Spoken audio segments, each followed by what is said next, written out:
আপনাদের সঙ্গে রয়েছে আমি তমশ্রী। শুরুতেই যে খবরের দিকে নজর রাখতেই হবে, কর্ডন এরিয়ায় উপস্থিতিদের পরিচয় প্রকাশ, প্রত্যেকের পরিচয় দিয়ে তথ্য পুলিশের। কর্ডন এলাকায় তদন্তকারী ও ফরেন্সিক, দাবি ডিসি সেন্ট্রাল ইন্দিরা মুখোপাধ্যায়ের। প্রশ্নটা করা হয়েছে যে এত লোক কি করে ওই কর্ডন অফ এরিয়ার ভেতরে ছিল। আপনারা হয়তো বুঝতে পারছেন যে এখানে কর্ডন করা আছে, এর পেছনেই কিন্তু বডি আছে। প্রথমে যিনি আছেন এই যে ব্লু চেক শার্টে, ইনি আমাদের ওসি হোমিসাইড। তারপরে কিন্তু আমাদের ডিডি সেকশনের ভিডিওগ্রাফার আছেন, তারপরে ললিত সিপি স্যার আছেন, তারপরে কিন্তু এফএসএল এর যারা থাকেন তারা আছেন।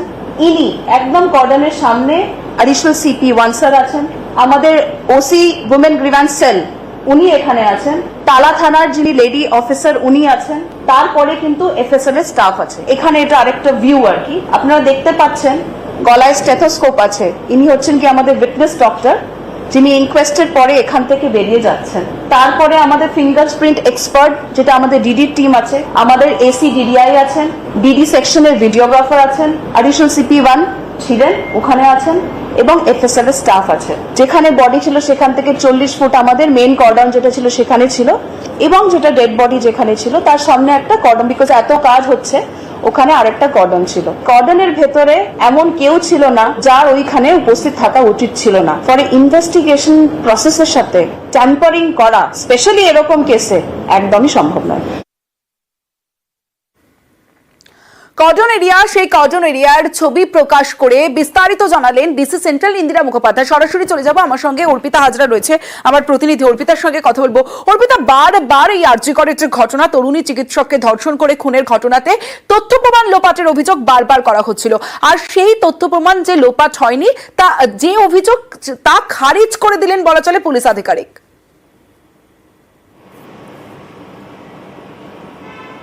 একেবারে তাই। দেখো, লালবাজারের তরফে আজকে কিন্তু ইন্দিরা মুখোপাধ্যায় তিনি আজকে প্রেস কনফারেন্স করে পুরোপুরি তিনি জানিয়ে দিলেন যে ঘটনাস্থলে কোনো রকম কোনো তথ্য প্রমাণ লোপাট হয়নি। তার কারণ যে দুটি ছবি তুমি দেখতে পাচ্ছ, সেখানে দেখো একটি ছবি রয়েছে যেখানে একেবারে চেক চেক যে ব্লু শার্ট যিনি পরে রয়েছেন তিনি হচ্ছে ওসি হোমিসাইড অর্থাৎ শুভদীপ চক্রবর্তী। তার পাশে যিনি রয়েছেন তিনি হলো ভিডিওগ্রাফার, তিনি হচ্ছে ডিডি অর্থাৎ হচ্ছে গোয়েন্দা বিভাগের, তিনি হচ্ছে ভিডিওগ্রাফার অর্থাৎ তিনি ফটো তিনি তুলছিলেন।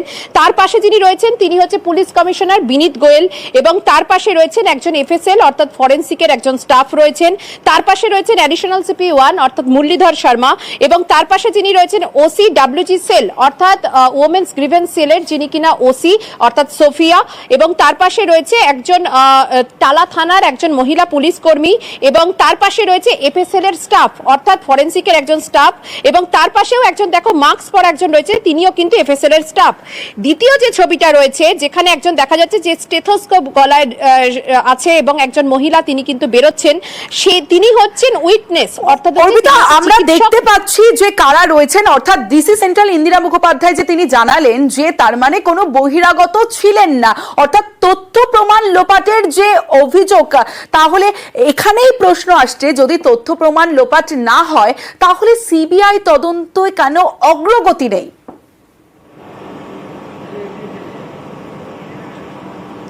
দেখো, তথ্য প্রমাণ লোপাট হয়নি তেমনটাই কলকাতা পুলিশের দাবি। সিবিআই এর যে তদন্ত, সেই তদন্তে দেখা যাচ্ছে যে এখনো পর্যন্ত বিভিন্ন জন অর্থাৎ এখনো পর্যন্ত মোট 70 জন সাক্ষীর বয়ান নেওয়া হয়েছে, যা কিনা অত্যন্ত গুরুত্বপূর্ণ, কারণ এক একজনের বয়ান এক একজনের ভার্সন কিন্তু আলাদা রয়েছে। এখানে একটাই বিষয়, সেটা হচ্ছে এই ঘটনার মোটিভ কি। দ্বিতীয়ত, সঞ্জয় যে একা ছিল সেই বিষয়টা স্পষ্ট হলেও সঞ্জয়কে কেউ সাহায্য করেছিল কিনা, অর্থাৎ তাকে কেউ কোনো রকম ভাবে কিছু প্রভাবিত করেছিল না, কোনো কিছু অর্ডার দিয়েছিল কিনা যে ডাক্তাররা বা চিকিৎসকরা ঘুমিয়ে পড়লে সেই রুমে যেতে, বা এই ধরনের কোনো কেউ টেক্সট করেছিল কিনা, সেই বিষয়টা খোঁজার চেষ্টা করছে সিবিআই আধিকারিকরা। সেই কারণেই কিন্তু তাদের এই সময়টা লাগছে। আমরা অনেকেই তার প্রশ্ন তুলছে যে 3 দিনে কলকাতা পুলিশ যখন গ্রেপ্তার করতে পারলো, তাহলে আজকে প্রায় কিন্তু 14 দিন, তাহলে কেন এখনো গ্রেপ্তার নয়? দেখো, এটা কিন্তু ধর্ষণ এবং খুনের মতো একটা স্পর্শকাতর একটা বিষয়, খুবই সেন্সিটিভ একটা কেস। এই কেসে যখনই কাউকে গ্রেপ্তার করা হবে তার বিরুদ্ধে যথাযোগ্য প্রমাণ থাকা দরকার।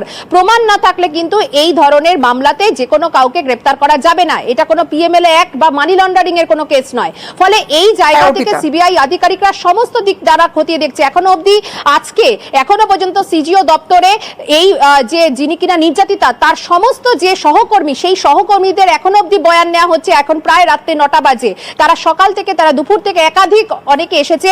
এখনো পর্যন্ত মোট 70 জন সাক্ষীর বয়ান নেওয়া হয়েছে সিবিআই এর কাছে। সেখানে চিকিৎসক রয়েছেন, সেখানে স্টাফ রয়েছেন, নার্সিং যারা দেখেন তারাও সেখানে আছেন। ফলে বিভিন্ন জনের যে বয়ান, তার সঙ্গে পুলিশ আধিকারিকদের বয়ান, ব্যারাকের যারা ছিলেন তাদের বয়ান, অনুপ দত্তর বয়ান, এগুলোর মধ্যে কিন্তু অনেক জায়গায় ফারাক আছে। সেই কারণেই তারা কনফিউশন বা সেই ধোঁয়াশা মিটিয়ে তারা জানার চেষ্টা করছে যে সঞ্জয় রায়কে কে বা কারা হেল্প করেছিল, নাকি সঞ্জয় রায় এই ঘটনার পেছনে তারই শুধুমাত্র একারই মোটিভ, আর কোনো মোটিভ ছিল না। সঙ্গে থাকো।